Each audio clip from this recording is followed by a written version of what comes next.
Salut à tous, je parlais des choses qui fâchent, des choses des fois qui énervent les hommes et surtout les erreurs que des fois nous les femmes nous faisons.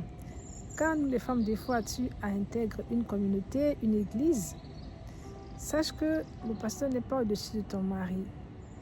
Il est ton père dans la foi, c'est vrai, mais c'est Dieu lui-même qui a demandé que tu respectes et tu honores ton mari.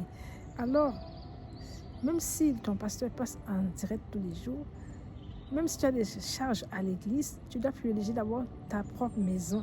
Parce que ce pasteur-là, avant de te connaître, il t'avait connu dans ton foyer. Tu avais déjà ton foyer, ou alors tu l'as eu après, mais c'est la volonté de Dieu qui veut que l'homme et la femme se mettent ensemble. C'est lui qui a créé le mariage. Si ton mariage est dans la volonté de Dieu, c'est lui qui a créé le mariage. Donc, tu n'as pas à léser ton mariage, tes enfants, ton mari, au profit de l'église, au profit de l'homme de Dieu.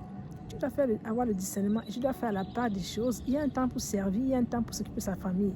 Car si un jour ou demain tu as des problèmes dans ton foyer, ce pasteur ne t'épousera pas. Tes enfants seront dans la rue, tu seras mendiante ou alors tu seras errante, tu seras célibataire. Alors que tu avais déjà un mari que tu t'avais donné et tu auras des comptes à rendre aussi à Dieu. Donc il est important de faire la part des choses. Lorsque ton mari est là, même si tu écoutes un homme de Dieu, prends soin de lui, prends soin de tes enfants, fais à manger. Parce que cet homme, cette femme que tu écoutes, sache qu'elle, elle a des employés chez elle. Ou alors son mari ou sa femme s'occupe des enfants de la famille pendant que lui, il est en train de prêcher ou de prier ou de faire l'œuvre de Dieu. Mais toi, peut-être, tu n'es que seul à faire ce travail-là, à assumer les charges dans ton foyer, les charges ménagères, à prendre soin de tes enfants. Donc, fais la part des choses. Sache que tes enfants, c'est le meilleur héritage que tu peux leur donner. C'est la bonne éducation, c'est ta présence, c'est l'amour, c'est l'affection. Parce que quand tu ne seras plus là, c'est des choses dont ils se souviendront et qui feront qu'ils puissent aussi transmettre cela à leurs enfants. Donc nous les femmes, vraiment, soyons intelligentes, honorons ceux qui ont des maris, honorez vos maris et ne comparez pas l'homme de Dieu. Évitez ces chamailleries, ces querelles, ces disputes inutiles, les comparaisons entre vos maris et les serviteurs ou vos femmes et les servantes.